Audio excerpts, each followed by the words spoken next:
F is for friends that do stuff together. U is for you and me. N is for niggas, ain't shit forever, especially in a big city. Or whatever SpongeBob said. Whoa. That's not how it went. It went well, welcome back to the IMNerd podcast, guys. Fire that burns down the whole town. U is for uranium. Bombs. I don't know what N is you're for written no about. survivors. That's the Plankton version. Oh, shit. When SpongeBob sings the fun song, Plankton says F is for fire that burns down the whole town. U is for uranium, bombs. And N is for no survivor. Yo, Plankton was a fucking terrorist.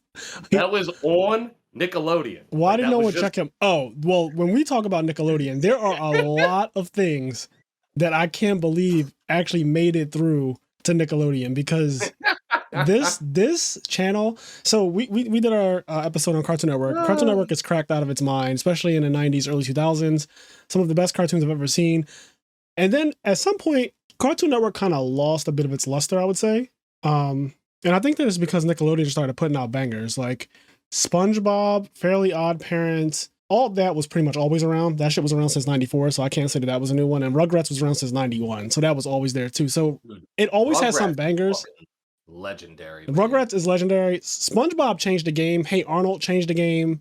Like Avatar: The Last Airbender is literally anime level great. Avatar: The Last Airbender is, dude, it's so crazy because that is like such its own thing. I don't even think about Nickelodeon, but that really was a Nickelodeon program, and that is so goddamn good. Like, it's better than a lot of anime. It's better than a lot of them. If you made a top 25 anime list, I wouldn't be mad if you put Avatar on it. Like, it's so good. It's actually changed my mind on how I felt about American cartoons, or just, I guess, things that are not considered anime but are animated. Yeah. Like, it completely changed my mind about how I thought about them. And like, again, Cartoon Network used to be my shit because Cartoon Network had Toonami and stuff like that, right? So it always had, it actually had anime, and that was really cool. But it got to a point where outside of Toonami, I just was not interested in Cartoon Network anymore. I was more interested in Nickelodeon, and I found myself on channel 33 more than channel 32 for people who, I guess, live in my area, the East Coast or in Philly.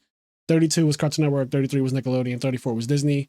But yeah, Nickelodeon just started to pull ahead in a big way. And Avatar obviously led the charge for that because I, got older, and that type of subject matter or that type of animation just catered to me. It was fighting. It was a great storyline, all that stuff. But I think SpongeBob is probably the most iconic thing to come out of Nickelodeon altogether, I would say. I think it's I could be wrong, but I think it's the most successful cartoon. I would say so. In terms of cartoon franchise, I'm fairly sure it's the most successful cartoon franchise. Yeah, we're talking about American cartoons, not Japanese, so not Pokemon in the conversation, of course. Like, I do think SpongeBob is probably the biggest thing, period. Like, it is. For example, there was a period of time, and this isn't happening anymore, which kind of saddens me, but there was a period of time where SpongeBob just gave us constant memes every year. Yeah, that's true. Every year there would be a new SpongeBob meme, and it would be viral as fuck, and you would see it everywhere. Twitter, Instagram, Facebook, and it would be used over and over and over again. Some of my favorites, just to throw out a couple, for example, the Mr. Krabs one where he's turning around halfway and it looks like he has like serious anxiety because somebody says something behind him. That one is fucking amazing. I actually used that meme a couple times during Yu-Gi-Oh! I had one where it was like, when you're slow playing and the judge says you need to make a move, sir. And you kind of look behind you at that Mr. Krabs meme where he just looks scared. He looks like he's very scared of something that's happening. So I really like that meme. It's been used a lot. Squidward, the one where he's sunbathing and he has the fucking, like, the sun goggles on, and then he kind of lifts them and looks over, and then he puts them back down. That one is fucking amazing. Like, he's holding like the newspaper or whatever, and he kind of just looks over to the side, sees what's going on, and then if it doesn't interest him at all, he just puts them back down. That is so me. I'm out of here. That is like so my energy now. A lot of things I see people talking about, a lot of things that people care about, I don't give a fuck about. And it just completely speaks to me now when I see those. When I was younger, Squidward didn't really, I don't know. He was just like a crotchety old guy. You could tell he was like an older guy and very just crotchety. And then you grew up and you realized he was you. He's literally me. I am actually Squidward, down to the nose and everything. Like I think most of us are Squidward. That's what's funny about a lot of cartoons is like, when you're younger, it's like I want to, and then you grow up and you're like, holy shit, I'm Squidward. I am so Squidward. He hates his job. He hates kids. Right? Like he just wants to live his life alone and not Some be of y'all bothered. motherfuckers are Patrick though, and y'all been Patrick forever. No, not y'all- calling him Patrick's. Some of y'all are Patrick. Not just calling him Patrick's. There was the there's the other meme where so the one where SpongeBob is mocking you, it's kind of like he puts both his hands on his hip and he has that really pointy nose. Yeah, he's kind of doing the somebody chicken like thing. spell a word with like upper and lower case. Yes, and it's like that one was really big. Learn to read or some shit like that was a really big one. I've seen all kinds of ones with Patrick where his eyes turn red.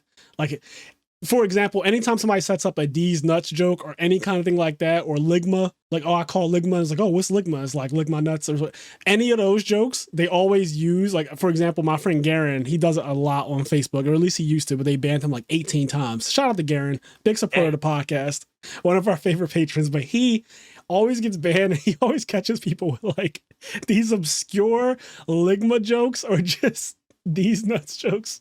And it's always before he says the punchline. Is that why he gets banned for stuff like that? No, it's actually way more crazy shit than that. But I wouldn't be surprised if somebody. Ridiculous. Yeah, I wouldn't be surprised though if somebody reported some of those because he gets people good. But before he posts the punchline, he always posts the Patrick with the red eyes first, and then he's like, lick my nuts, and it's just crazy. Like it's insane. It's fucking pandemonium. I love it.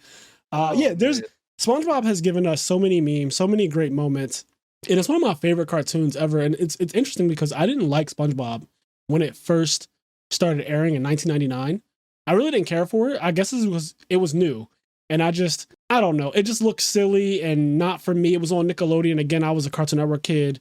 And I was just, I guess, one of those people that once I like one particular station or place, I just couldn't get past the idea of, switching over. But it grew on me, obviously, because it's so good. It's undeniable. I think about episodes like The Magic Conch. They're just fucking talking to a conch shell. It's just, no one can understand like what's going on, but they're just going loony for it. There's a lot of that in the show. Patrick being a lot of great episodes. There's the fucking the pizza delivery episode when they're like SpongeBob and Squidward, they gotta deliver like a Krabby Patty pizza. Mm-hmm. And then first of all, there's a part where they're like singing and they're like, fucking, what is it? It's like the Krabby Patty pizza for you and me. Yeah, that's the song. Mr. Krabs Pizza. It's like something like that. I can't remember exactly how it went. But they're singing the song, they get lost, their car breaks down, everything just goes wrong. And then they end up finding like a boulder. And Squidward's like, it's just a boulder. And SpongeBob's like, it's not a boulder, it's a rock.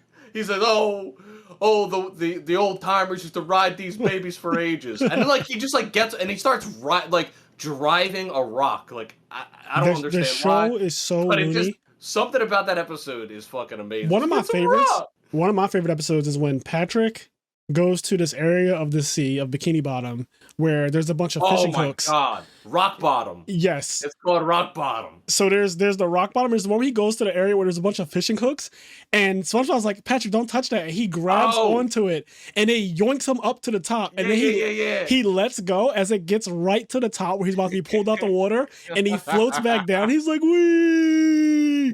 And SpongeBob is literally afraid that his friend died. He's like crying, and she's like, no, Patrick, he was a good star. And then as he floats back down laughing, he's like, you got to try it. And SpongeBob's like, no, it's dangerous. And then eventually SpongeBob tries it, so they latch onto the hook, and they get yanked up by a fisherman, and then they just float back down. And yeah, that wasn't Rock Bottom. You're right. Yeah. But that episode's really good, too. And then they show them above land. I love whenever they show them above land. Oh, my God. The above land is amazing. It looks so stupid. Like they're fucking stick puppets. They turn them into fucking stick puppets. It's a sponge on a stick, a popsicle stick. It's literally a sponge on a popsicle stick and a fucking stuffed squirrel and an actual starfish that we see in like one of those little stupid stores that you buy gifts from. Literally on popsicle sticks, hopping around on a beach on shore. They're just so dumb. And then they get attacked by seagulls. It is madness. SpongeBob is so amazing. Oh, remember the episode when Sandy doesn't realize like they need water, and so anyway they go over Sandy's house for the first time. And inside her house, it's like air pressurized and there's no water. So he's hanging out and he's trying to be cool and impress his girl. And there's a part where he's like completely drained and dry. And he's like, I don't need it. I don't need it. I don't need it. They are so ridiculous. I need it. it. And then he fucking There's the needs one water. where Squidward thinks he's funny. He's like he's trying to be, I guess, a stand-up comedian of some sort. And he's like, why couldn't the 11-year-old see the pirate movie? Because it's R-rated. And he starts fucking laughing. Like Squidward laughs so hard at his own joke. And SpongeBob and Mr. Krabs are staring at him. And he is going off. He's like, get it? Because, you know, it's a pirate, so it's R-rated. And he keeps saying it. It's so fucking dumb. I love it. Oh, man, I love SpongeBob. It's so good. Excuse me, everybody. Remember the episode where throughout the episode, they're like insinuating that they're cursing or using profanity, and it's like, Yes. it's like dolphin noises and shit. Yeah. Or like the sound of a truck horn. And then all the way at the end of the episode, I think it's like Mr. Krabs' mom, she like stubs her toe and goes off. It's like,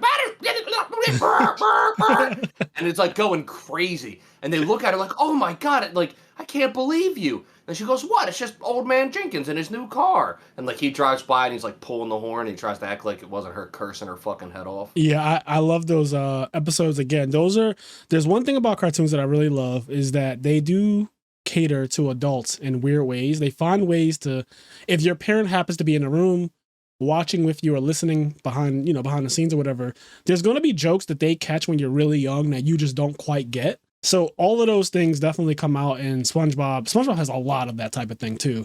Like Squidward's entire existence is basically an adult, right? Like he's just a jaded ass adult. He wants to be left alone. He wants to play his clarinet. He doesn't want to be bothered. He hates his noisy ass neighbors. They're constantly disturbing his peace. They're idiots. So he's literally me. Like I am him. He is me. Mr. Krabs being super cheap. There's that one episode with the Flying Dutchman. And that Flying Dutchman is like, if you had to choose between SpongeBob and all the money in my pockets, what would you choose? And he's like, that depends. How much money we talking? And the Flying Dutchman goes, 62 cents. He's like, I'll take the money. What the fuck? And SpongeBob was like, Mr. Krabs. And he just yanks away. He's like, next stop, Davy Jones's locker. He fucking steals SpongeBob. Oh, I remember that. That shit was amazing. 62 cents. Look, man, you got to get in where you can get in. Do you remember the episode where because Squidward pretends he like doesn't like Krabby Patties, and then so there's an episode where he ends up just like binging Krabby Patties. Yes, and, like, his whole apartment is filled with them. And he just eat, and then you finally see him, and his thighs are just fucking gigantic. Like he has these huge thighs because he's been eating Krabby Patties. Yeah, no, SpongeBob told him, he said it's gonna go straight to your thighs. And then he looks down and his thighs, he has some BBL thighs. I'm gonna be honest. It looks like he got plastic surgery like the BBL girls, and his thighs are just fucking gigantic. And then SpongeBob was like, you also explode. And then he fucking obviously explodes too. It's Shake great. what your doctor gave you. Shake what your doctor gave her for sure. But yeah, SpongeBob is great. It also gave us a lot of good music. The movie of SpongeBob, and then all his rock performances. There's a lot that this cartoon has given to us. And I think that I really do miss the days where a new SpongeBob meme would be trending. There's one that I see, it wasn't as viral, but it is used sometimes where it's like SpongeBob is naked. He's fully naked and he's exasperated. He has one hand on like a wall and he's blowing out like, whoo. Yeah. That one is used a lot. It's like after you go in 6 rounds and she still wants more. Like you see that kind of thing all the time. Or after you've been beating it all night and like, somebody walks in and you're just exasperated. That meme gets used a lot. There's a ton. The other one that I really like, again, Squidward, it's where they show, it'll be like Machine Gun Kelly dropped a new album and it'll be Squidward like basically doing a sunbathing thing with the glasses on. And normally he would look up, like he would like see what's going on, but then the second picture will just be him still with the fucking glasses on. And it's like he did not at all react to it. It'll be like Machine Gun Kelly drops an album and both the pictures are just Squidward sleeping on it. Why MGK gotta catch a fucking I mean, stray? I just couldn't think of anybody. Why's he gotta catch a Listen, stray? all right. I had to. Somebody had to catch it. It had, somebody had to catch it. But yeah, SpongeBob's great. I'm sure there's a ton of great SpongeBob moments and episodes that you guys can think of. But it's been SpongeBob is. I mean, it's like I said, most successful. It's one of the best cartoons they did. My personal favorite, and you mentioned it earlier in terms of cartoons, is Hey Arnold. I think out of all the Nickelodeon shows, I think Hey Arnold's my favorite one. It's so good, man. Not counting Avatar. Avatar's my favorite one, but that's like a different. That's like a different class. Yeah, I think as a kid, yes, and even as a young teen, right, like 12, 13, 14, etc. Like Hey Arnold, it just spoke to me on a different level. You got a lot of characters that I really like. Eugene, you know, the one black kid, and then you have Helga. Gerald, you're not going to just call him the one black kid and not say his name. All Oh, right, it's my fucked bad. up. That's fucked up. Yeah, you got Harold, Eugene, Helga, Helga, who has an actual fucking shrine for That's Arnold. amazing. Like actually crazy obsessed with him. She was psycho. Like when you really think about it, she used to collect his gum, collect his hair. Like something wrong with her. It was really something wrong with her. Helga Pataki. There was an episode where she got some dentist thing done to her. Like she had some dentist shit. I think she might have got teeth pulled or something. And then she went under sleeping gas. And you know, sleeping gas makes you really out of it. Like, in fact, they recommend that you obviously don't drive. Somebody picks you up or whatever. Somebody attends the extraction with you. And then as she's all fucking drugged up, she calls Arnold and leaves a message on his voicemail confessing her love to him. Yeah. And then she has to like, I'll remember this. She has to Mission Impossible herself into his house to get the recording. And there's like a whole thing about that. It was a really good episode. There's another one. This is when, for those of you that may not know, answering machines used to not be saved like in some digital space. They used to literally get saved to a tape. You would have like a tape recorder hooked up to your phone, and the answering machine would like leave the recording on the tape. So the whole thing was you trying to sneak in the house and steal the tape that way, you know. The idea of an answering machine is so wild. Like as you're saying that term, the answering, because I used to say it, right? Like as a kid, oh, like somebody left a message on the answering machine. That sounds crazy now. I don't even like voicemails. I actually say all the time, if you leave me a voicemail, you're a psycho, because I just don't think in 2022 there's ever a reason. You can just text whatever it is, or at the very least just text like, hey, call me when you get a chance. But to leave an actual voicemail is so old school and outdated. I hate when like recruiters or employers try to do that shit when you're interviewing for a job. I don't even have my voicemail set up. Me either. It's to the point where you cannot leave a voice message from me. If you call me right now and I don't answer, it's going to say the person you were calling does not have a voicemail box set up. That's how bad it is. But back in the 90s. It's like, why would I even waste my fucking time setting it up? Like, you got to put a password on that shit and all that. I'm not doing that. It's absolute nonsense. Like, it's so, like you said, text, like, you just text. You just text me. Don't even call me. Just text me. Just, hey, something important I have to explain, or hey, this happened. Like, you know what I mean? If I call you, don't answer, you just do a text. Yeah. I'm not listening to a voicemail, I'll tell you that right now. I do not like talking on the phone. But anyway, and I'm not leaving a voicemail either. Oh, I've never left a voicemail since I turned probably 10, and I realized this is stupid. Like, this is just stupid. Well, I won't say I've never left a voicemail, because I used to leave really funny voicemails. Of course you did. You're a troll, so I'm not surprised by that at all. I used to leave nonsense. Do you remember the era? This is about Nickelodeon, but, you know, whatever. This is also about the 90s, I guess. Yep. For those of you that had cell phones during this time period, this was the most popular thing ever. It was so cringe. You call somebody and they go, yo, hey, what's up? I'm actually not here. Leave a message. It was the cringiest shit ever. I was that corny ass kid who literally did exactly that. I literally, after I got called by that one time, I said, yo, that is so fucking clever. I'm easily impressionable. I'm gonna be honest. As a kid, it is so easy to get me to do some dumb shit. So I got called by that one time in my life, and forever, for the duration of my time having an actual voicemail set up on my cell phone as a kid, that is what it was. It was literally, you would call me, I'll say hello, and I would say it at such a tone that it sounded like I actually answered the phone. Like I practiced it. I was like, hello. And then I would just wait. And then after you probably said a couple of things to me, I'd be like, oh, sorry, I'm actually not here right now. You can leave a message though. And then, you know, just fuck off. It was so ignorant. I thought you were going to bring up the fact that people used to have music playing in the background for their voicemail. That was also cringe. Very cringe moments. But yes. Hey, Arnold. The other episode I really liked is False Alarm. It's where Eugene is accused of pulling the fire alarm, and they have like PS 118. They become the jury on his case, and it's so good as they like deliberate, because everyone thinks that he did it. There's all this evidence that they're presenting and all this other crazy shit. And then Arnold, you know, being the voice of reason always, he's like, yo, I don't think he did it. You know, don't judge people by their looks. Don't judge people by what everyone thinks.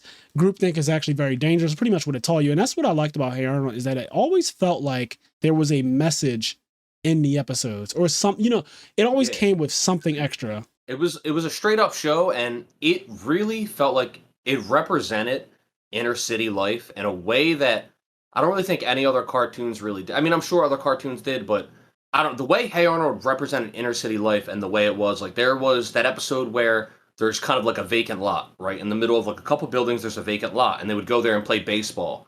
They played baseball in like this vacant lot. They had to like clean it out. There was like trash. Actually, this episode was great. The vacant lot was like covered in trash. So the kids in the neighborhood all got together and they cleaned the vacant lot and turned it into their like own little baseball field. But then because the vacant lot was all clean now, adults started going there to hang out and they would like have picnics and shit there. And they would be like, what the fuck? Like, we cleaned this shit so we could play baseball. Like, get out of here. And then the adults are just there hanging out, like, oh, we're here now, kid. And just, bullshit like that. But Yeah, I don't there's a lot of really cool shit like that. A lot of cool episodes that felt like inner city life. I really like the one Olga Comes Home. So it's about Helga's older sister, She was a hoe, and by the way. she's Ain't nothing wrong with it. But she got down. she definitely got down. But the episode was basically about her being a perfectionist, and this is something that resonated with me because she was actually suffering from depression really Yeah. bad. There was the one episode where she's just in bed crying. She won't do anything. And she's just Yeah. a miserable wreck. But Helga has always been jealous of her because she's like a straight A student. She's amazing at all the arts that she's ever tried. She's amazing at everything that she's ever done in her life. She's well praised. Her awards are all over the house, all over the refrigerator. Her parents talk about her all the time. Her dad is so fucking toxic. Yes. So this episode dives into the idea of the pressures that parents unknowingly or knowingly put on their children, which I felt a lot from my parents because, I went to Catholic school. So my parents had to pay tuition to send me to school. And when you go to private school, there's like obviously all this pressure to compete because everyone is supposed to be super smart. And your parents are like, oh, he got straight A's and he got first honors. And there was all Your this parents praise. brag to you, to other parents, other people. So like parents will be like, yeah, well, my student, he got straight A's and he's on The honor roll. honor roll and all this other shit. And then Yeah. somebody else is like, oh, well, Jimmy, he's doing good. He's got C's. And like the way they talk about it's really fucking. So Olga, she ends up with depression because she tells Helga, she's like, you're probably jealous of me. Like, and this is so real. Like the older sibling saying this to the younger ones, like, you're probably jealous of me because of all the praise and attention I get. But what you don't know is that it drives me crazy because I feel like I always have to perform at such a perfect level for them. I feel like one of those monkeys with the two like tambourines where I'm just like, Yeah. you wind me up and I start performing basically. You're caged. So she's always living for someone else's expectations. And I had to break out of that stuff when I was in my younger 20s and I realized like, holy shit, I got to live for myself. Like that pressure of your parents just wanting you to be perfect. And obviously I don't think that my parents knew that they were doing this type of thing. This is getting like really deep, but they would always brag on like my grades. And like, I always had to feel like, oh, I need to be a straight A student. I need to be like on the honor roll always. Yeah. I need to be one of the kids that's acknowledged. And that shit puts a lot of pressure on children. I think that, obviously it's important that your child is intelligent and learns things from school and all of that. But at the end of the day, I also think that you should give them room to be them and explore things. And if they mess up, it's not that big of a deal. It's like, you know what? B's are acceptable, right? Like it shouldn't just be like, oh, A's are nothing, that kind of vibe. But Yeah. yeah, that episode really resonated with me. Like Olga talking about that. Like I didn't suffer from depression, but I just understand that pressure of having to perform at a high level all the time. And it kind of translates into other things, but I'm not even going to get into that. That episode was great. Yeah. No, that's an awesome fucking episode. Tons of awesome episodes. There's the episode where Harold, he steals like a ham. He like steals a ham from the local like butcher. Yeah. And then he's forced to work for the butcher to repay the ham, and then he ends up really enjoying working there. And then I forget what happens. Oh, he like has to serve community service, and then he's done serving community service, but he actually fell in love with the work and really enjoyed doing it. But they won't let him work anymore because like whatever, and so he ends up stealing the ham again because he wants to work with the butcher again. And he was like, if I remember, that he was like a good influence on him, and it just like turned his life around a little bit. Like there's some really really cool episodes. Harold has some of the best episodes. There's the other one where Harold is low key feeling this girl Patty, who's basically like a girl outcast. She's a bit of a bigger girl. You know, she's taller than most other girls. Yeah. She's a little bigger. She also has a unibrow, and she's pretty much a recluse because, you know, just an outcast. She's that kind of person. Sits alone at lunch, and everyone kind of teases her or talks about her behind her back. So prom is coming up, or it's some kind of party, and Harold and her end up out on the balcony just talking the entire night, and they have a really good time. And he's like, you know, I really enjoyed talking to you all day. Like, this was actually great. I didn't think I was going to have fun at all coming here, but I did because of you. And they both agree. So they kind of start to go out and date, and his friends find out. And this is something that's also so real, right? His friends find out and they tease him. And at first he does what any like young, dumb teenage boy would do. He basically disses her and is like, yo, like, fuck her. I don't actually like her. I was just trying to be nice. I was doing charity.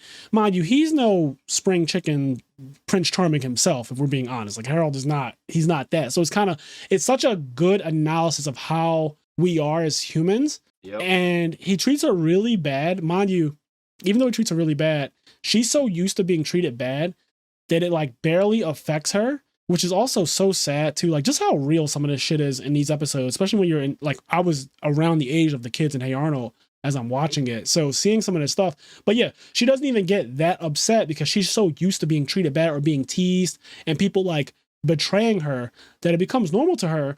But then later on, he realizes they're teasing her, and one of them says something that pisses him off. And he fucking balls his fist up, slams the table. He's like, stop, enough. Like, I like Patty. Patty's fucking awesome, and I shouldn't care what you guys think. It should only be about what I think. And so I like Patty, and that's all there is to it. So shut the fuck up. And everybody's quiet because he's big, he's scary, like, he's clearly angry, he's turned red and everything. And him and Patty just continue to like date and stuff. It's really good because when he said, like, I shouldn't be worried about what you think. It doesn't matter what you guys think. It's all about what I think. And I like Patty.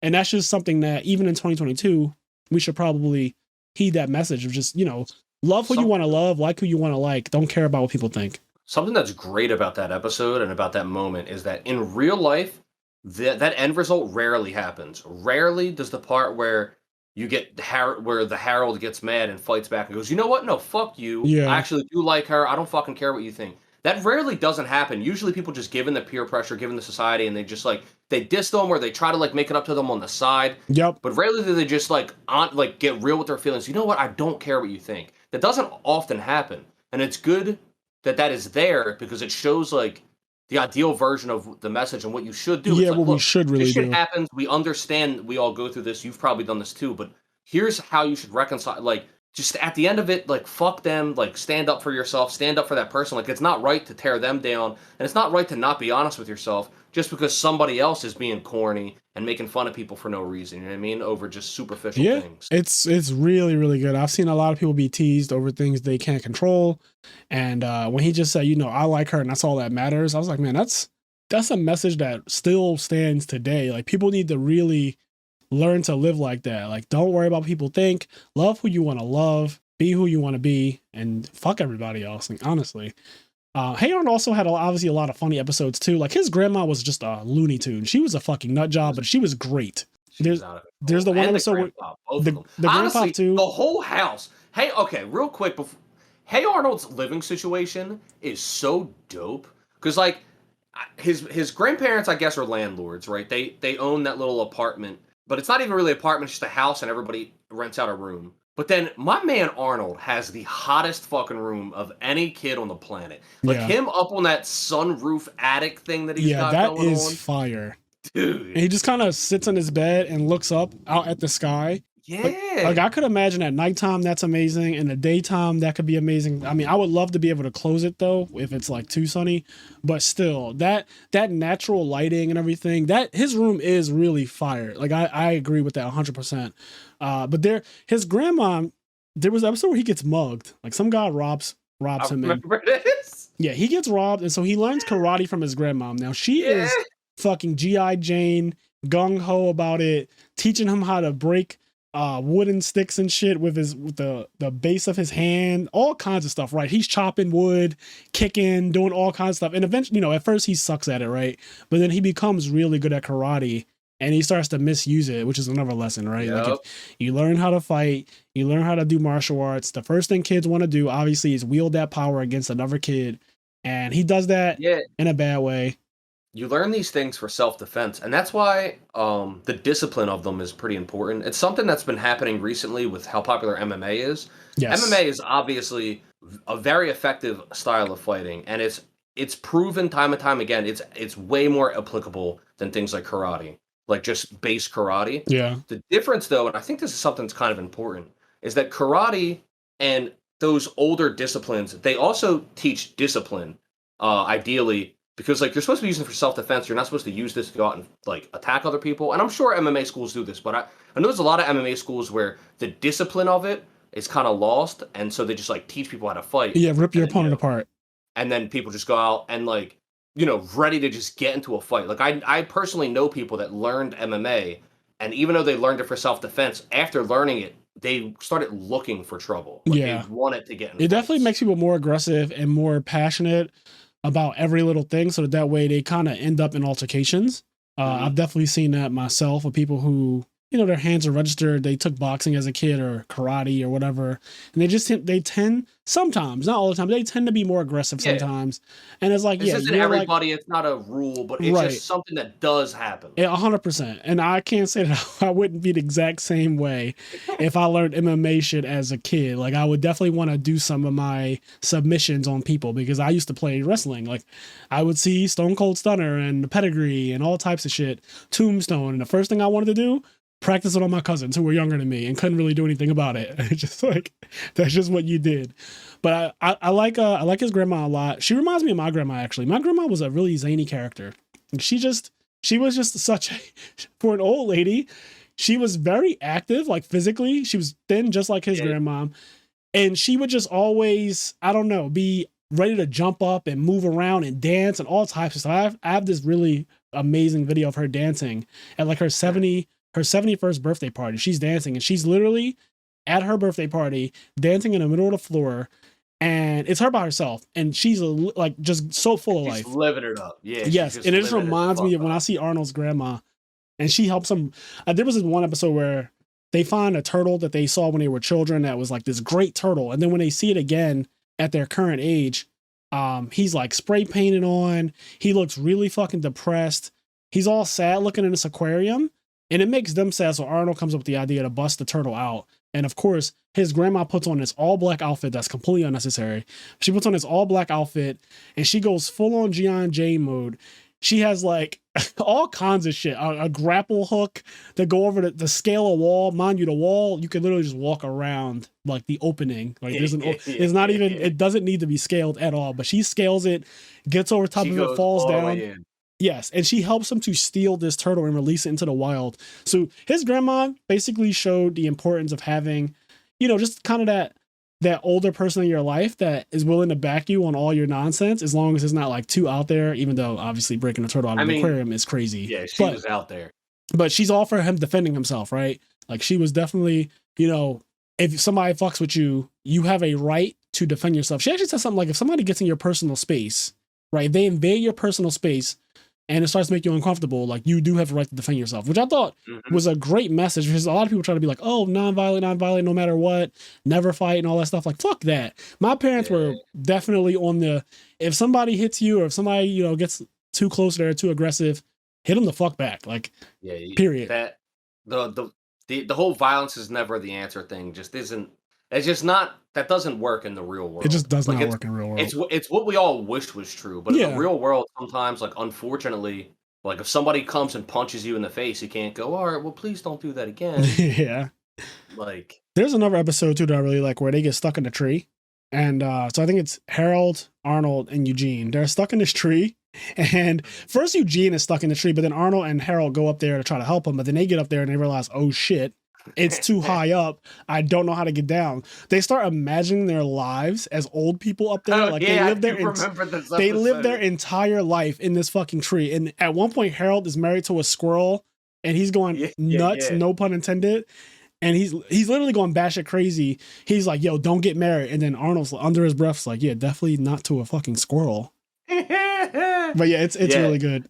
I didn't remember that at first, but now I do remember that episode. One of my favorites is there's an episode where it's essentially like this character. I think he's supposed to be like a Frank Sinatra I know analogy. exactly what you're talking about. His Yes. name's Dino Spumoni, and he's got this. Yes, Dino. He's got this song. It's "You better not touch my gal, or I'll pop you in the kisser pal. You better not even try, or you'll be looking at one.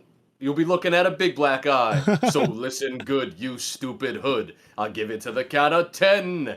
And then he says like, and if you're not gone by the break of dawn, you'll never ever eat solid food again. Damn, Dino was about that life, breaking Yo, legs. Dino was about that life, yo. That was my shit. I did like the Dino Spumoni episodes. I forgot all about him until you mentioned it, but yes, that brings back a lot of memories. I do like the overall jazzy soundtrack of Hey Arnold too.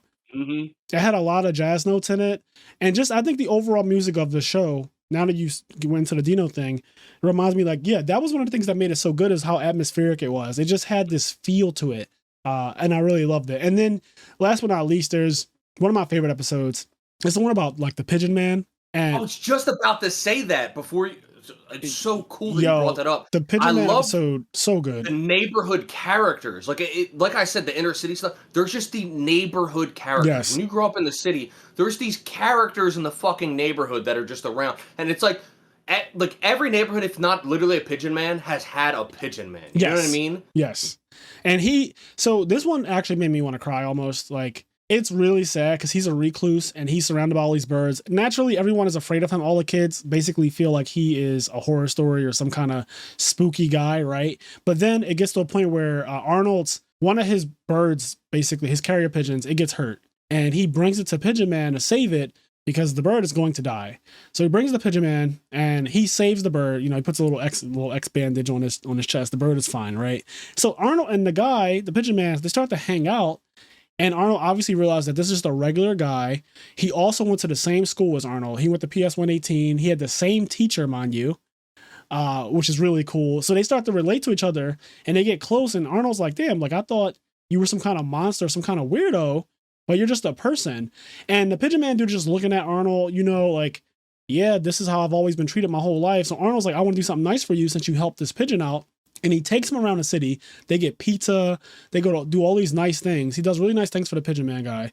And he's so happy. Like they have a really good time.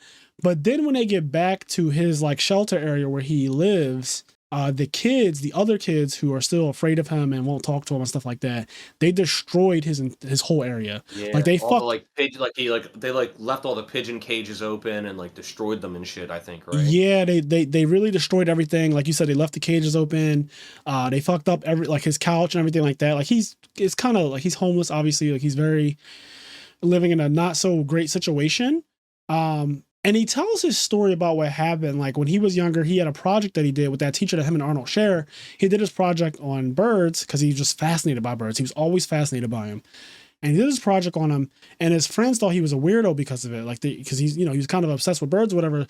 So they literally outcast him, immediately started to tease him really bad. So he became a recluse. And that's how he ended up in a situation, just like low self-esteem, depression, and no one understood him. No one took him seriously. Like, yeah, I'm depressed or whatever. Like no one likes me, but he always liked the birds. So when he comes back to his sanctuary and it's completely destroyed, Arnold is like, oh my God, like who the fuck would have done this? This is terrible.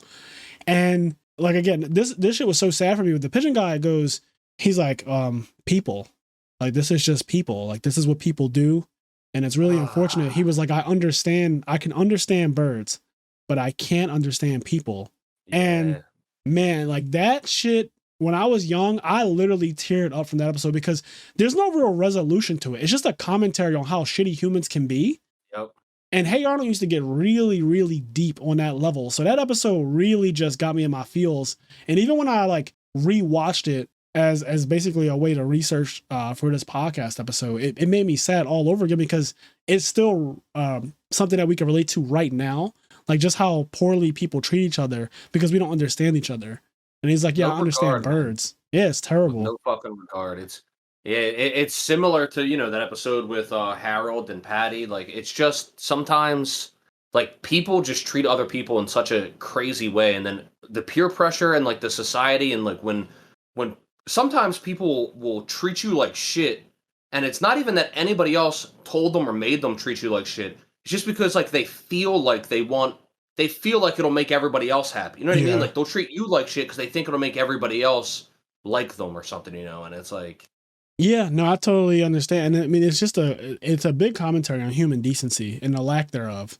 I think, honestly, Hey Arnold and a lot of these Nickelodeon shows, because they're so deep, they should be mandatory. Like if I were to have a child, I would want my child to watch Hey Arnold because I feel like it'll just make them overall, hopefully make them a better person, or like yeah, teach them some things that obviously, you know, as a parent, I would want to teach my kid everything they need to know, but you can't be there 100% of the time. But I think that my time spent watching shows like this, where it just had these really deep messages like love who you want to love, I don't care what people think, don't treat people badly because they're different, like these are just things that make people good people, right? Like a decent human being.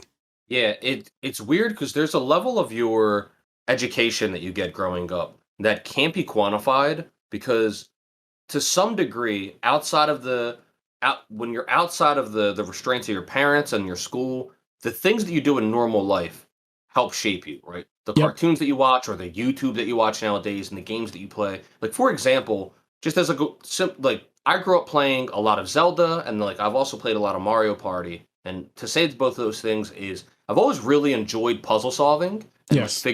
figuring those things out.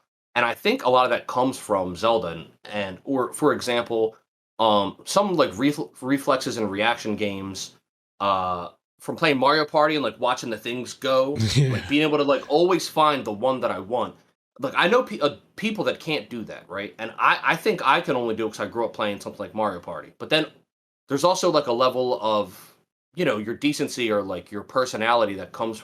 It's like there's just a level of this of yourself that can't be directly quantified because it just happens passively. And so it's hard to like instill that on somebody else, right? Like I have Jaden, who's my younger brother, and from a super young age, I had him watching anime and cartoons. Like he's watched Hey Arnold, he's watched anime, and so now like he watches a bunch of anime still, and like he shows anime to his friends and stuff, and I think that's really cool. But yeah, there's just like I don't know, there's just this weird unquantifiable thing, and Yes. you don't really know the results of it until they're an adult, right? Like when Jaden's an adult, I'll see the results of like what I did, and you know what I mean. I don't know. We'll see. Of Yeah, no, you're right though. I think that that stuff does help to raise the kid because it's foolish to think that a parent is the only thing that shapes a child. course. Right? Like that's just not real. Obviously, your parents play a big part in it, but they're not the only thing that shapes you. Your experiences when you're not around them, when you're at school, right? Like there are tons of things. Look at the show Euphoria, for example. Uh, Yeah. like there's tons of things that you do or that you're exposed to when you're not around your parents that shape who you are as well. They'll never even know about it unless you tell them or they find out about it in some way. But like there are things that, for example, when I was growing up, there are things that my parents had no idea that I was exposed to at a young age, right? But Oh yeah.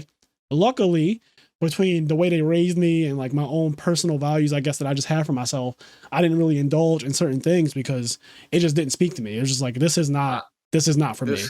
this reminded me of one time I was really young. I don't remember how old I was, but it's just kind of an example of like those things that happen that you end up learning, right? And mind you, I'm really young, so I'm watching an anime with like two of my other friends, and it's like it's one of those anime that has like titties and shit in it, right? But we're pretty young, and so we're just watching it. And to for clarification, we weren't watching like a fucking porn. Right. A lot of old '80s anime just like had nudity in it, but it would be Yeah. like a normal show. So it was just like an anime about like fighting demons and shit, but it wasn't like Yeah, it, but it there was had definitely nudity in the old school anime. I know what you're anyway. talking about. It's not you're not talking about hentai.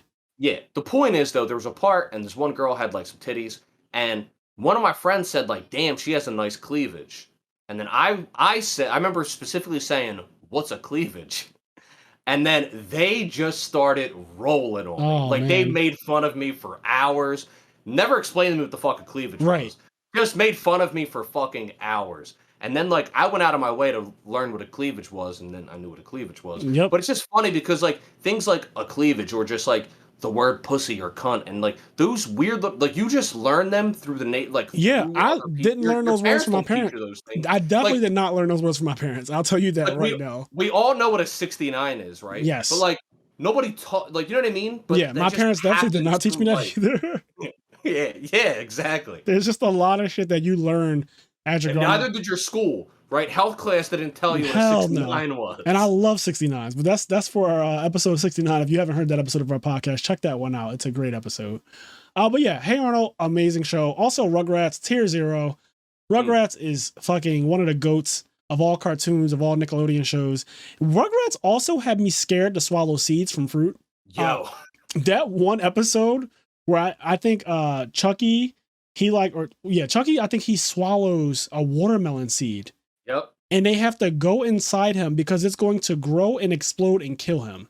Yep. And literally, as they're on this mission, Angelica is trying to sabotage them so that she can see Chucky literally explode and die. Like, this bitch needed therapy. This little girl needed some fucking therapy. Somebody needed to help her. But the episode is amazing, but I think it also scared every kid who ever existed and watched this episode from swallowing a seed. I was terrified of seeds as a kid because of this. You know, Rugrats is directly responsible for my hatred of spring cleaning.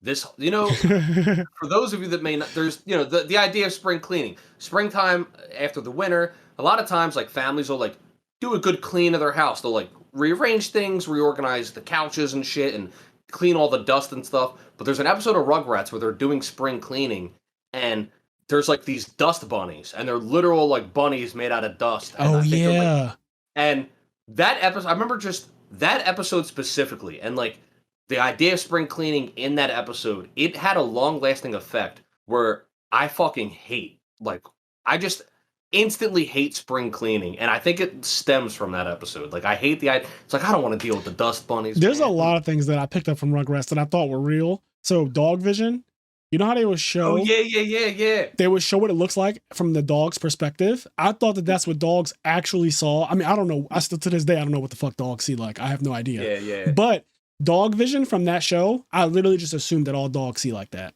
for example. Yeah, that show was great. I think that, you know, something else I learned from that show is that, like, Tommy's parents didn't love him for sure because for whatever reason, he's just in a pamper at all times, but all the other kids are fully clothed. And I never understood that. Like, why is he just naked? Like, why is he in a pamper and an ill-fitted shirt? Like, he has an ill-fitted t-shirt, right? Like, it doesn't even fit right. That shirt's young as hell. It needs to be up to, like, whatever age he is, right? However many months old he is. They need to get him a shirt that says the number of months that he is on it that actually fits the kid. It does not fit. And he's in a pamper. And meanwhile, all his friends, Phil, Lil, Chucky, everybody is fully clothed. And it's like, what kind of parents are these that they just have their kid walking around in a pamper all day? Even with company. It was crazy.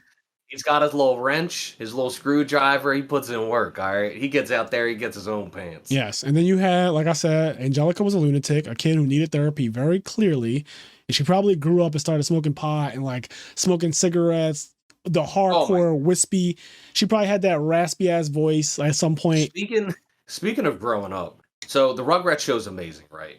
They had this show called Rugrats All Grown Up. Yep. And it was when they were grown. Here's what's so funny about that concept.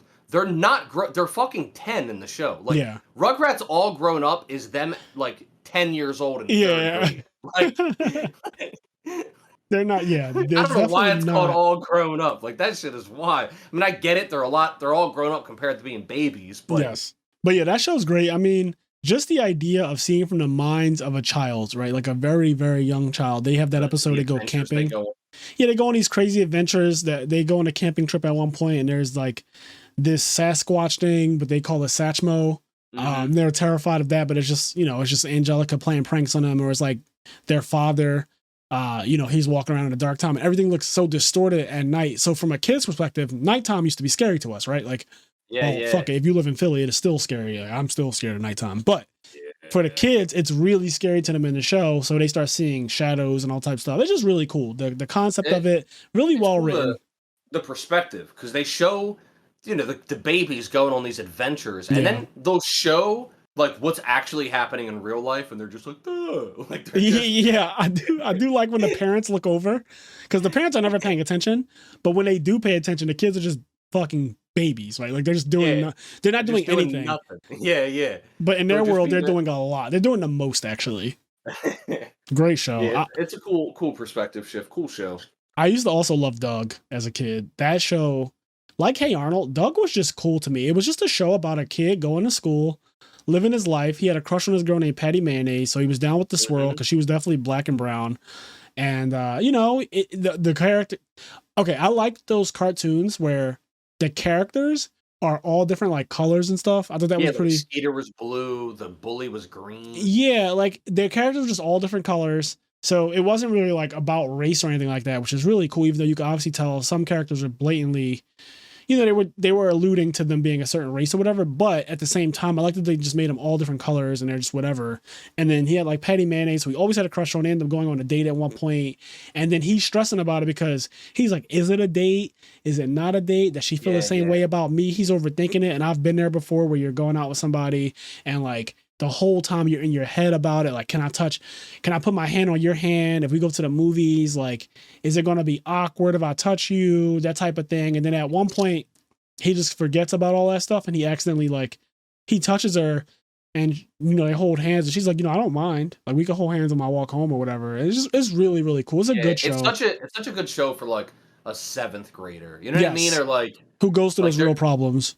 yeah, it's a solid show. It's like you said, it's like Hey Arnold where it covers those feelings. It's interesting because I don't, once again, this could be that boomer shit. You know what I mean? But I just don't really know if a lot of modern cartoons cover those type of like topics and Yeah, I shit. Like, don't know if they're, because you know what I would consider these shows in anime terms? Slice of life. yeah. There's slice of life cartoons. I don't really feel like there's slice of life cartoons anymore. Yeah, like the cartoons now are so over the top, right? Like Adventure Time and stuff like that. They're great. They're funny, but Yeah, there's still great cartoons, but yeah, I don't know if there's slice of life ones like yeah, there's Arthur.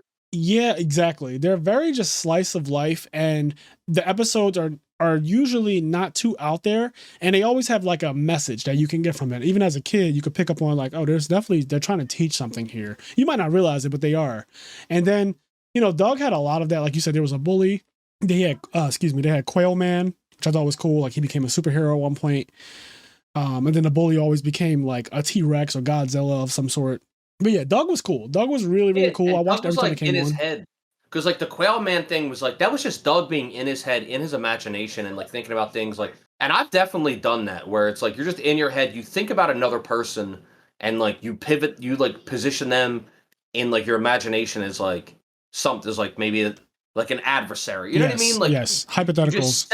you just set up these hypotheticals in your head, and you just run through all these hypotheticals, and like just So doing shit in your head. And that Quail Man and Doug doing that, it's such a cool representation of that. yeah, no, I was gonna say, so one of the things that Doug did a lot was daydream. He And had a lot of daydreaming. I used to do that as a kid in class. Obviously, I think every kid probably did this, but if you put me too close to the window, I'm a lookout. And I am going to daydream my ass off. I just can't help it, especially because I was one of those kids that got my work done really fast. I used to basically race people, even if they weren't necessarily racing me back. And Yeah. I would just daydream and look out the window. And Doug, there's a lot of episodes where just even the way the show comes on, right, with the do, and he's always drawing and doodling and stuff like that. He likes to draw. I used to like to draw in my little scrapbooks, and then I would also just daydream. So again, just relatable content, very slice of life content. And then liking someone, having a crush on someone, having a friend, y'all do dumb stuff together, y'all do cool stuff together. On the note of the daydreaming, man, I remember when I was really young, I went to a Catholic school for like a couple years, and then I went to public school. Yeah. When I was really young, I went to a Catholic school, and I remember I think it was like the first Friday of every month or something. The second half of the school day, you like had to spend basically the whole day in church, and so we'd be in church. God. I remember sitting in church, and they're ranting, and I would look at like the stained glass windows and shit, and then my mind would start to wander. And the most consistent like daydream I would do, and what I remember is basically it'd be me sitting in church, and then Goku flies through a stained glass window, and then reveals to me that I was a Saiyan. Oh, that'd and be then fucking amazing. I fly away with Goku, and he trains me like Oob, and then like I train out with Goku, and I got to like fight thing, and then like we find out Jesus is real, and then like I got me and Jesus getting to like what is happening? I remember like fighting Jesus, and like it was Oh like God, what is dude, happening? I went on a rant. Like I remember I like basically going daydream back the in same time and stuff. like fighting the Romans and shit. Like just Not the like Romans.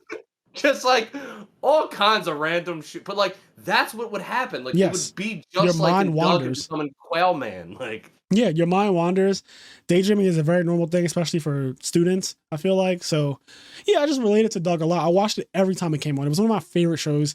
And sometimes I would have to choose between, like, let's say Toonami was on and then Doug was on. I would flip back and forth because that's how much I like that show. I just really liked that show. So, did you ever see the show on Nickelodeon, Cousin Skeeter?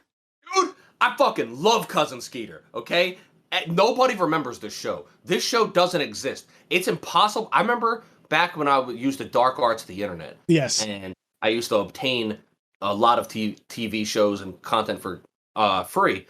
I wanted to download every episode of Cousin Skeeter, and it just didn't exist. It's very I couldn't hard find to it find. anywhere. It was like Couldn't this really find it puppet, on this black puppet, right? So the puppet is African American or whatever. It's black. He's the And shit. he's really funny, and he'd be like, "What's up, niggas?" or whatever. Like he just, he was over the top, and the show was like amazing. But it basically was like black representation on Nickelodeon at a very young age. So for me, I needed to see 'cause this puppet. all the characters are black. It was, and Yes. Megan Good is in that show. That's Megan like where Good. Megan Good gets her fucking start. Yep. And I had a crush on her as a kid. We were, same, fucking same. And to be fair, the crush never went away. Have you seen that bitch recently? yeah, she's The crush actually is- like 45 or some crazy number, and she still the looks crush is still amazing. there. She is insane. They got a crush on everybody in that show, so there's that. But yeah, But I love Cousin Skeeter, and the opening is done, I think, by TLC. yes, I think you're right. TLC sings the opening for Cousin Skeeter. It's Don't really they good. also sing the opening to All That? I think they do. I I think think TLC does all that opening. Yeah. I feel like it's TLC. This is all that. This is all that. Check it out. We talked about in the Cartoon Network episode how when they started introducing the real life shows, it got corny. Now Nickelodeon did real life shows first, but I think at first their real life shows were actually really good. All that. So we could pivot right into it. All that was amazing. Like I grew up. All that was so good. Keenan and Kel. All that. There was a couple other ones too. Are You Afraid of the Dark? I thought was really, really good. Yeah. Legends of the Hidden Temple. I personally like that show. I just liked. Yeah, I mean everybody likes that show. Yeah. I mean, when I was younger, if I'm being honest though, I did change the channel a lot on Legends. Same. It was boring cool, at at points. Yeah, and I just remember changing the channel a lot. Like it's something I liked. Like I would love to be on that show. That's but what it was. So I would always feel like I could do better than them. Yeah. You know how they be running around trying to find the pieces, the artifacts or whatever? I would always feel like I would ace that shit. Like, don't let me get on this show because I'm gonna stomp it. Yes. But yeah, that show was amazing. But yeah, All That was iconic. A lot of great people came from All That. Keenan and Kel. Dude. Keenan is still hot right now. SNL. Yeah, Keenan's career is doing really good. Like he's great. Super Dude. He played Super Dude, who was like his weakness was lactose, and he had a lactose intolerance. That was like his whole thing. So anybody who had a milkshake nearby would just basically kill him. I really liked his Pierre Escargot when he would be in a fucking bathtub. He'd be in a bathtub with a raincoat on and swimming fins, looking crazy. He'd be like, and you read like a little letter, like, "Oh, Pierre." He would try to speak French, but it just wasn't at all. And he would end up saying wild shit like, "I can see myself in your pantyhose." Like he would just say anything. It was great. I loved all that. So good. You had like Repairman, man. Repairman. So good. Then there was the point where they did drag. Keenan and Kel blatantly were just in drag. The Inconvenience Store. Hell yeah. Yeah. The Inconvenience Store. They'd pay you in so pennies. Good. They'd literally pay you in pennies. Like if you bought anything, they would fucking pour out a jar of pennies on the counter and be like, "All right, well, there's your fucking money. Like take your change if you want it." It was crazy. Man. Amazing show. Ask Ashley. She'd be like, "Dear Ashley, that's me." And basically, it was Amanda Bynes who suffered from bipolar disorder, which may or may not have been accurate. But she would like read letters out from people who would write into her. And the letters were absolutely stupid. So she would get angry. Yeah. Where like any normal person, she would get very fucking angry. And I resonated with that. I used to have, maybe probably still do, but I used to have severe anger issues when people would say dumb shit. So, I got it. When she would read those letters out, she'd be like, "You're a fucking idiot." That was big me energy. There was, there was a lot on there. I can't remember all of their names. I don't want to be rude. There's the one girl, I can't remember her name, but she's kind of chubby. She's a chunky girl. I know exactly who you're talking about. She's also She was super really famous. funny too. Yeah, Yes. she's really famous, but she was really funny. She had on the that. information show or something like that, where she would just Vital Information, I think it was called. Yeah. And she would share really dumbass facts with you that they just weren't helpful at all. And then there was Good Burger. Good Burger came from all that. Welcome that to was Good Burger, that was a home of skit. Good Burger. Can I take your order? Very good. I'm a dude. She's a dude. He's a dude. We're all dudes. Yeah. I used to love that. Burger is a classic movie. Who likes orange soda? Kel likes orange soda. Is it true? It made me like orange soda probably more than I actually did as a kid. That's actually factually true. Influence. I legit, even to this day, like orange soda, and like I actually don't. You know what I mean? Like I like orange. Like I will get like if there's like a party and there's a can of orange soda, I'm like, ooh, orange soda. Yes. Like I'll want orange soda, but like I don't. It's like every time I have a sun kiss, I'm like, okay, this seemed better before I drank it. Yes, but but like a month later, I want it again. Like, yes, even though I know question. I don't really care about no it. question. And that's all Kel's fault. That is literally all great marketing. Kel's fault. Amazing marketing, actually. What else was there? So yeah, Keenan and Kel ended up getting their own show. Amanda ended up getting the Amanda Bynes show. Coolio did the intro for that. Who? Coolio. Oh, really? Yeah. Whatever how it goes, like homeboys and homegirls, time for Keenan and Kel. So keep rocking in the afternoon, so don't touch that dial, something like that. That was Coolio. Yeah. I loved all that. It basically was like SNL for kids. It's basically how I see it now. Yeah, which is cool because that's Keenan ends up growing up. I actually wonder if he has any interviews where he talks about that, because I do think that's an interesting thing where he did the childhood version of Saturday Night Live, and then he grows up and he's doing really well on Saturday Night Live. I'm curious if he's ever talked about that or if there's any interviews about that, because that'd be interesting to hear his perception. Yeah, he's very clearly good at improv. Yeah. Like he's amazing at improv. He's one of the best at it, period. And so yeah, definitely. Let's see what else we got. Cat Dog. I used to watch that show. It kind of Cat Dog. Cat Dog is basically like cow and chicken, but just cat and dog, right? Like Cat Dog. Yeah. It was that kind of show. They're conjoined. A cat on one end, a dog on the other end. Very wacky show. Just something to watch that I really enjoy. Really funny. Show. I like their interpretation of like the city, like when it would zoom out and like all the highways and shit that were out. I don't know. It was just weird. Yeah, it was a cool show. Terrible. Wild Thornberrys was my shit. I used to really like that show a lot. I didn't like it at first. Like I wouldn't even watch that first, and then out of nowhere, I think I might have. Probably was nothing else on, and I was just watching Wild Thornberrys. Caught an episode, and I was like, "Yo, this show's kind of nice." It's a show that grows on you. I remember kind of the same. Like it's a show that would come on.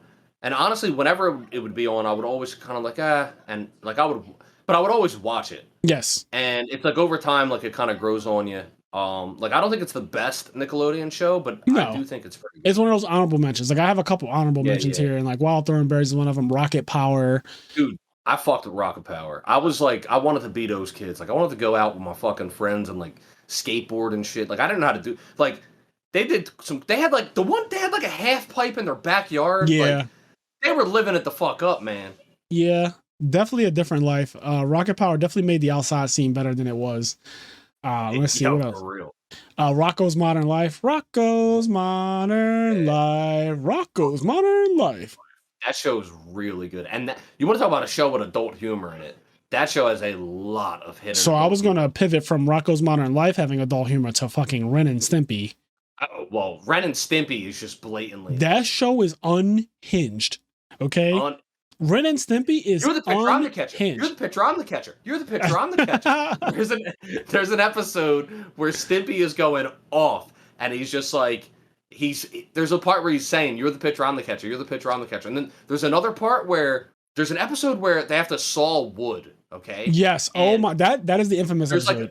There's like a block of wood on Stimpy's ass. Yep. And like, Ren has like the fucking, the saw, and it's like on his waist, and he's like sawing the wood. It is wild. Basically fucking him. And honestly, this show has so much sexual innuendo.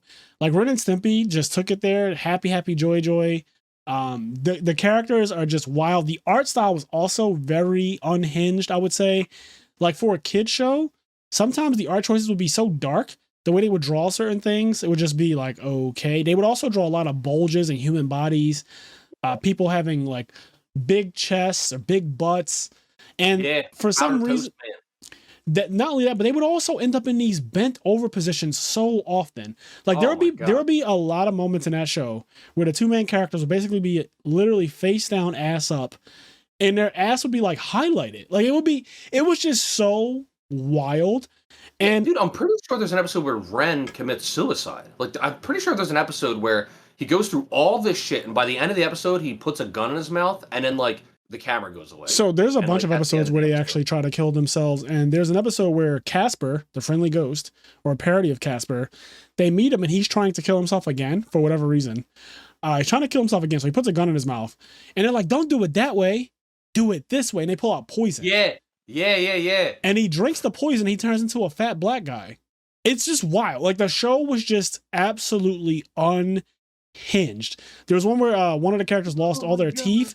So then he starts to pull like the gums, after he pulls his teeth out, this is so gross, but after he pulls his teeth out, his gums have like the little strings of gums hanging down.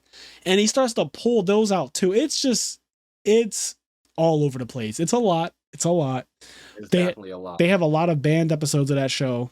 Mm. It just went to a lot of different places. They had characters who smoked. There was a character who threw out his goldfish, like he emptied the goldfish's fish bowl. So the goldfish is on the ground now, suffocating, and it hops outside of the house, gets in his car, puts on a top hat, pulls out a cigarette, starts smoking, and is like, I'm out of here. And it just pulls off in his car. It's so random, so wild, but like it showed smoking, so it got banned. It made like smoking, I guess, seem cool to kids who were into that type of thing or might be influenced by it. But yes, very crazy stuff. Ren and Stimpy and Rocko's Modern Life, a lot of adult humor for sure. Maybe even too much. I would not, to the point where I would not let a child watch those shows in hindsight. Yeah, they're wild. Did you ever see Real Monsters? I did. With the one where so there's that one character, it was actually one of the best characters in Nickelodeon All-Stars Brawl, the one that holds the eyes. Yeah. There's that one. His eyes are like he's holding his eyes. He's like, what even is he? He's like, So that's the thing. I don't know what any of them are. The black and white girl, I forget their names, but there's the black and white. She was the one who was actually one of the best characters in Nickelodeon All Stars Brawl because her down air was just, you could do it 5 times to somebody before they could react. Like it's unreactable, off stage, down air. The game looked terrible, and that's pretty much why it's not really played anymore. But I do remember. I want to say on the note of Monsters. that game, because I mentioned Cartoon Network Punch Time Explosion, which was a failure. The Nickelodeon game, although it's pretty broken, it is successful in being like a fun game. Like if you just play it as a Smash game, it's fun and it's mechanically sound. And I wanted to say, I don't know if you heard the news recently. Did you hear the characters that they're adding? No. So they're adding My Life as a Teenage Robot Jenny, like Robot Jenny. She's from Nickelodeon, if you remember. They're adding Rocco from Rocco's Modern Life. Of course. And they're adding Hugh Neutron, Jimmy Neutron's dad. They're not adding, people popped off because Jimmy Neutron isn't getting added to the game. His dad is. Which is a fucking absolute rant. Like, yeah, that is wild. Jimmy Neutron is a show that I really didn't watch much as a kid. I don't have too much to say about it. Like I've seen a couple episodes. I know he had his one friend Sheen, and there's this one Yu-Gi-Oh player who shows up to Philly regionals and stuff like that. If you're listening to this, shout out to you and your twin brother. But my one friend, one regional years ago, said you look like Sheen. And literally, I now refer to him as Sheen. Well, both of them, honestly, even though they might have facial hair now, so it doesn't work as much. But when they were younger, they looked like exactly like Sheen. They were twins. Yeah. And once you see it, you can't unsee it. But yeah, shout out to them. I'm sorry I don't remember your actual name because I spent so many years calling you Sheen. But yeah. Dude, yeah, I remember Jimmy Neutron was one of those shows where, if I'm being honest, I never really liked it. Same. It was on, but it would be on and like, it would just be on. But it was okay. I guess because Dexter exists and I was so in love with Dexter. Yeah, Dexter was just, I think that my problem is that it always seemed like a rip-off 3D version of Dexter or trying to be Dexter because the super genius kid, get into all these, adventures and stuff like that. And I don't know. I just never really got into it the way I did with Dexter's Lab. So for whatever reason, I'm sure that some people love that show and it was great for them. But I guess that at the age I was at when I started watching Jimmy Neutron or seeing the episodes, I would never look for it. Yeah, it was kind of, by the time, like even however old I was, I don't even know, but I just remember thinking it was kind of cheesy. Like it didn't really do it for me. Yeah. Someone once told me the grass was much greener On the On other the side. Remember, What was the name of that show As again? Told by Ginger, which As Told by Ginger. Yeah, yeah, yeah, yeah, that might yeah. offend people now because they would consider anyone who was a redhead with freckles, they call them a ginger. And South Park made that episode Gingivitis where Cartman literally turned himself, or I think somebody turned Cartman into a ginger because he used it as a derogatory term. I don't Yeah, know if yeah. ginger is actually an offensive term in 2022. Honestly, I don't even give a fuck. I'm gonna be completely honest with you. Like, I just do not care if it is or not. I think like As Told by Ginger was a great show. I actually did used to It watch was a that. really good show. Yeah, really good show because she was a little bit like, Dude, I forgot until you sung that. As soon as you sung the song, I remembered it. I can see the art style. yep, I can see the characters. yep. But I completely forgot about that show, and that show was good. Yeah, it was actually good. I like the way she dressed. She kind of dressed like Aaliyah. Like she had the baggy pants and like a crop top Yeah. shirt with a belly button exposed or whatever, and like a flannel one. Just really cool show. Another one of those high school shows, right? Like quality, just slice of life. It's just a slice of life show. Nickelodeon was full of these types of shows, which were great. And I would catch myself watching every once in a while. Like As Told by Ginger, it used to kind of slap. And the opening song, a lot of people remember that. Someone was told me the grass was once greener. I think it's sung by Macy Gray, a famous black artist. She has that raspy voice, very recognizable voice. I'm pretty sure she's the one who sung the opening. But yeah, As Told by Ginger was pretty good. Like you already mentioned Real Monsters. We mentioned Legends of the Hidden Temple. There was that show Kablam, which Dude, Kablam was cracked. Robot That Chicken show before Robot Chicken. was cracked the fuck out. There was like the Scuba Man and like Yes. these like fucking there were like these Melted plastic toys. dude, that show The I one don't action know figure who dude made was just that naked. show. He was just naked. Yeah, they had some good weed. Like they Oh, were crack yes. or coke or acid. Definitely They were acid on and weed. fucking shit, man. That show was tripping. There was no sobriety whatsoever in the making of that show. I promise you that. Show was so fucking weird, man. Yeah, that was a really good one. I really like Kablam, and like I said, it kind of reminds me of Robot Chicken before Robot Chicken became like popularized. Invader Zim is another show that I watched here and there. I'm not gonna say I was the biggest fan of it. I did like it. It was funny when I did see some of the episodes because he basically was like an alien sent to Earth, but not because he was there to conquer it, but because he was basically considered a nincompoop from his own planet. They just got him out of there. Like we just need to send him somewhere to get him out of our hair. And he has like Pet Gur. And yeah, they pretty much did what any, I guess, mad scientist alien thing would do, try to conquer Earth, but fails at it miserably every single episode. It was funny. Yeah. Had Courage the Cowardly Dog vibes for some reason. Like it just had kind of like, not the spooky thing, but just the art style was very Courage looking. Had that vibe. You know what was my show? Angry Beavers. I remember the Angry Fuck with Beavers. Angry Beavers. I did. Fucked with the Angry Beavers. I did like Angry Beavers. They had, thinking back on it now, the house they lived in was absurd. They lived in like some crazy California house on a hill kind of, like if I remember Super correctly, rich. their setup was insane. Whatever the house they lived in was. I mean, they're beavers; they can build, so it kind of made sense in that regard. That was my show. I remember really liking Angry Beavers. I can't remember off the top of my head like too many plot points or like specific episodes. But I Same. do remember watching it a lot. Yeah, the ones that we're running through right now. There's one more show that we will talk about in depth before we get to it, when we get to it coming up. But the ones that we're running through right now are kind of the shows that I would see episodes of it, but they weren't my main hitters. Like they were not Rugrats. They were not Fairly Odd Parents, which is the next one that we're going to talk about because I'm sure everyone fucking loved Fairly Odd Parents. That's also one of the bigger shows. Odd Parents, Fairly Odd Parents. But Danny Phantom, did you watch that? I watched it, but Not really. Like, yeah, I was same. interested in it just because it was made by the same guy that made Fairly Odd Parents. Yep. But it never all the way clicked for me. Same. It's weird. Like I know that the show is not bad by any means, but it just maybe my age might have played a part in it because when Danny Phantom came out, I was already kind of like the shows I liked them a lot, and I would spend my time making sure that I saw them.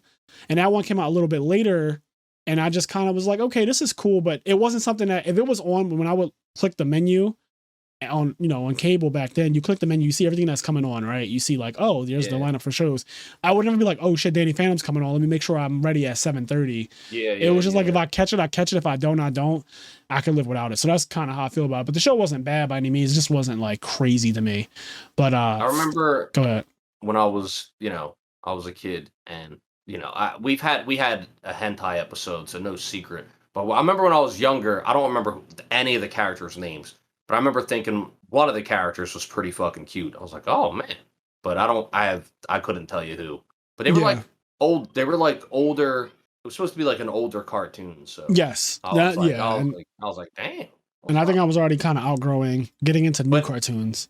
and yeah, in terms of the cartoon itself, though, I couldn't really like watch it like that. It just kind Yeah. of I didn't really wasn't go too anywhere crazy for me. about it. Fairly Odd Parents, on the other hand, that cartoon is amazing. Cosmo Wanda are hilarious. Again, this is another one of those cartoons that's so well written because there's a lot of jokes that only adults would get. There's one episode where I think Cosmo, he gets plastic surgery. He ends up with boobs, and he's like, I'm keeping them. Like, he's just like straight. He was just weird. He was just always so fucking weird. There was obviously a lot of play on him being a homosexual too, like, or him being the girl or the woman in his relationship with Wanda. Yeah. Like, there would always be like jokes about him basically being a bottom. Like, I don't know how else to put it, but besides to just fucking say it, they would just allude to him being either gay or a bottom or basically being the one that like he would be pregnant before Wanda. It was just crazy. The show was wild. I loved it because it also had a lot of good music. Even the theme song, Odd Parents, Fairly Odd Parents, and it had all the rhyming and everything like that. Obtuse Rubber Goose, you know. Yeah, it was great. Icky Vicky. Icky Vicky, the Crimson Chin. Dude, Crimson Chin was my shit. And I'm gonna be honest. That's talk about making fun of people. There's a lot since Fairly Odd Parents, there's a lot of people in my life who I've called the Crimson Chin. Same. Like, literally that branded them. If you got a fat chin, like I'm calling you the Crimson Chin. All right, it's happening. It has branded a lot of people. Also, Timmy Turner had one of the best excuses for everything. He just would be like, internet. And I love that. Dude. Because it was when the internet was still young, and so very young. His dad, like, they didn't know what the fuck. He was like, "Where'd you get that? The internet." It's and like, honestly, right. So after I graduated college, there was a period where I moved back home, and I had started working, so I had like a lot of money for somebody who didn't have to pay any. I didn't pay any bills, right? Like, so I was just living at home, paying nothing. So every dollar I made literally just went to me. So I was just ordering a ton of shit, like any person who just gets their first like taste of their own money. I was just ordering a lot of shit. So every day there would just be packages coming. And sometimes I would have stuff. My dad would be like, where the hell did you get that? And I'm like, internet. And he would just laugh. Come on, I'm fully 21, 22 years old when this is happening. But because I always just love Fairly Odd Parents, like he used to obviously be around when I would be watching it. He knew what I was referencing when I would say, internet, like everything. Let's see. There's an episode where Timmy, he like wishes to become an adult because he's just tired of being a kid. Dude, that episode is like, fuck, because yeah, he ends up getting older. Like, is that the episode where he goes through different ages? Like, he ages really fast, and then like he ends up losing his godparents. He's like, wait, no, I didn't want to lose you guys. So a lot happens. One of the things that's crazy is the way they choose to draw this man as an adult. He has a 5 o'clock shadow. He's balding. He's in a pink tracksuit that does not fit. His stomach is out. He has a dirty ass wife beater on or a tank top. He has a medallion gold necklace. He looks awful. Like Timmy Turner as an adult, I would not want to grow up if I was him at all, if that's what he's going to look like. Or I would wish that I just looked good still because the artist did him real dirty. My man just looked real nasty. And yeah, when he became older, he still tried to do the things that he would do as a kid, but they became creepy. So like he would talk to the girls at his school after school and stuff like that. But that shit just was like super creepy. He ended up going to jail in the episode because it was that bad. Like they showed you that he looked like a predator to the outside world, which was, you know, realistic. And then also, I think he tried to help an old lady across the street. When he was a kid, he would do it. It was like cute. The old lady would always accept it. When he tried to do it as an adult, she fucking maced him. Like the old lady just straight up maced this man because she was like, yeah, no. Yeah. He just couldn't get away with a lot of stuff that he did. But then there was another episode where he wished that it was Christmas every single day. Yep. And then obviously that made Christmas wear thin real quick with the townspeople. Yeah, there was a lot. There was that one. Man, that was interesting because it's weird because like it's Christmas every day and it's Christmas every day for everybody. And everybody treated it like it's Christmas every day, but then it's like nobody questioned why is it Christmas every day? And it's not special anymore. It's also outrageously expensive. So people just started to hate Christmas after a while. And he's like, yeah, I need to fix this. And so he eventually has everyone wish that Christmas, that it's the day after Christmas so that shit can end. But yeah, it had great songs. Great episodes. Great songs, great episodes. There was the a lot of those cool things where, you know, you have the mean babysitter, right? Yes. And oh yeah. Vicky is there. She's this mean babysitter she's there. Like everybody's heard of the babysitters where like they just kind of send the kid to their room, like, yep. Like the kid just gets punished. That way she can get on the phone with her boyfriend. You know what I mean? Like, Yeah. that's And then like she just gets on the phone with her. Yeah. Definitely definitely relatable content there. I had babysitters as a kid and they literally just did not really watch me. I basically did what I wanted to do. And if I got too out of hand, like I really wanted some attention, they would have to, because I would just be like banging pots and pans in the fucking kitchen. Because at this point, I want to annoy you because I'm a badass kid. I did stuff like that. But yeah, Fairly Odd Parents was great. It made me wish that I had something like that. I love magic, natural affinity for magic and magical things. So I always loved the idea of him. Like he had an episode where he went through Tron. Like it was a parody of Tron. Yep. There was an episode where he went in Scooby-Doo and a bunch of other shows. In that episode, the system or whatever he had hooked up that he wished for used so much electricity that like the house couldn't run it, and so Cosmo had to like become a gerbil and like run on this fucking wheel to keep the electricity on. And he also wished for the game to be so hard that he can't wish himself out of it. So he had to beat the game on his own. Yeah, and the game could kill him, and he had to actually beat it, and he couldn't get out of the game. And if the electricity went off while he was in the game, you know, he would be gone forever. So like Cosmo had to keep the electricity on. That episode was a rant. Damn, that is crazy. Yeah, he used to put himself through it. He got sent through a bunch of different dimensions at one point. He met his older self, and in the future, Icky Vicky had his remote where she controlled the world, and so he had to stop it. But he was like, "I'm a kid. I don't care. I'm gonna be a kid forever. I'm never gonna get old. I'm never gonna become like you." Meanwhile, his older self is completely detained and like handcuffed and everything. He's like, "Yo, you got to save us from this future where Icky Vicky is just in control." It was really good. It was a lot of good episodes. His dad was hilarious. There was one episode where Timmy wishes for like chubby cheeks, and I think Wanda says, "I sure hope you're talking about your face." He's like, "I am," like really quick, and then they give him like chubby cheeks or whatever. But lots of those kind of jokes that are, you know, a little out there, but they're really funny. I really enjoyed it, and yeah, and then I think, like you said, really the best show on Nickelodeon, the best show that really came on Nickelodeon for us is Avatar.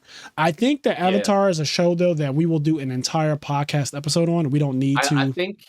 I think we should do a full, because I want to talk about the Blue People so bad. Like it was one of the greatest things that ever came out, and like James Cameron really did his thing. Okay. Well, okay, all right. We're talking about the Blue People, right?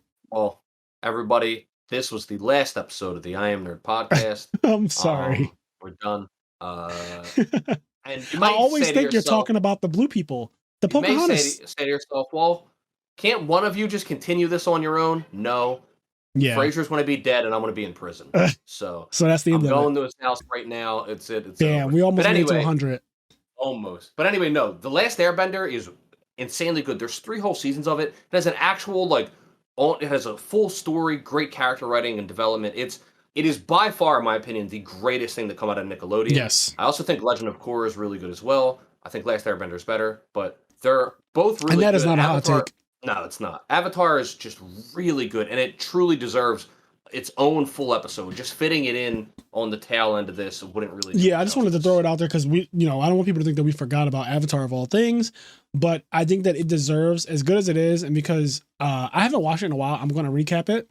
But we will do an episode real soon, actually. Like, I can see an episode coming out in like September or something for Avatar, just because all we really have to do, I still remember a lot of it, but just to tune up my knowledge of it, watch a couple YouTube videos and remember like, okay, Azula was super broken, Katara super broken, the moon comes out, the waterbenders are cracked, Toph, outrageous, all the things that happened. It was a really, really good show. Amazing animation, the fight sequences, him versus the Fire Lord. Oh man, great stuff. That show is amazing. Yeah, really, really good show. But before we get out of here, I want to give a shout out to the people who are on our Patreon, as I always do. Thank you guys for supporting the IMNerd podcast. We really appreciate it. To all of you guys, as I always do, let's see, we got Connie, Austin, Leon, Quest, Garrett, Xavier, Hylian, TCG Automotive, Tyree Tinsley, Dimitri Barnes, Alexander Brissett, Vinny Casello. Shout out to Vinny. I love you, Vinny. Giovanni Avelos, Alex Flamer, Andre Reynolds, CJ, WK Dad One, Saul at Dabber's Gaming Cafe in Georgia. Check them out. They host a bunch of amazing tournaments where they give out some of the prizes. They just have like a lot of case tournaments and stuff like that. A lot of tournaments, they give out all kinds of packs. And they also have Dank Ritual, which again, for people who see the pictures I post on Facebook of my playmat, my deck box, those are from dankritual.com. Check that out. That's Dank, DANK, ritual.com. Check them out. if you need any kind of TCG accessories. But yeah, they also support the podcast. Really appreciate that. Dan Vrabel, Dennis Milburn, Joseph Marcello, First to Home, Dalis Fernandez, Estat Akuma, Mitchell Naus, Midwest Gaming, William Shapiro, Dimitri Safirides, Vince Marquette, Dallas Bailey, KJ, Biz, Roz Weiss, Nick Stango, Scott Polera, Hansel, our two-time national champion, and Vincent Zen. Thank you guys so much for supporting us. Again, we really appreciate it. It does help a lot. All right. And with that being said, I hope you guys enjoyed this episode on Nickelodeon. And if you did, check out the Cartoon Network episode if you haven't heard that one yet. You know, the thing about this podcast is that it's basically a library of content. It's what we're building.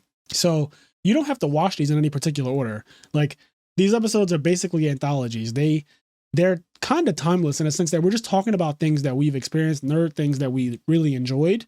And so you can hop around. So an episode that came out, you know, like episode 44, whatever that episode is, you can listen to it and it'll just be about whatever topic. And it's not in any kind of chronological order for real. So like, we're doing a Nickelodeon episode, but this episode is going to last forever technically, because, you know, a lot of people remember Fairly Odd Parents and SpongeBob and Hey Arnold and all those things. So that's kind of the point of the IMNerd podcast, is to just be a library of content.